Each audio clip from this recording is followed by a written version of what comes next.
এদিকে আয়। দেখ টনি, আজ তোমার কাছে টাকা নাই বুঝছো, তো স্যারের বলিস যে আমি আগামী সপ্তাহে না টাকাটা দিয়ে দেবো বুঝছো। স্যার তো বলছে টাকা আজকে দেওয়ার। টনি শোন, তোরা লেখাপড়া কর, মানুষ হ, এটা তো আমার কাম্য। কারণ দাদা ভাই শুন, মা যখন মারা গেল তোরা তিন ভাইকে আমার কাছে তুলে নিয়ে গেল, বললো যে বাবা তুই আমার ছোট তিনটা ছেলেরা দেখবি, ওরা যেন লেখাপড়া করে মানুষ হয়, এটা তোর কাছে দায়িত্ব দিলাম।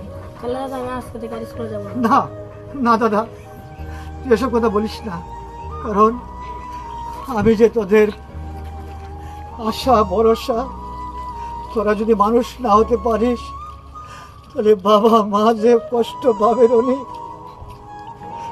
জানিস রনি, আজ হয়তো আমার অভাব আছে, কিন্তু আমার খুব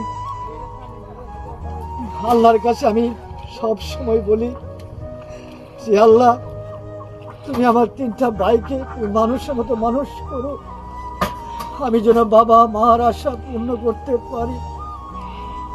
রনি, আজ হয়তো আমার টাকা নেই, ওনার জন্য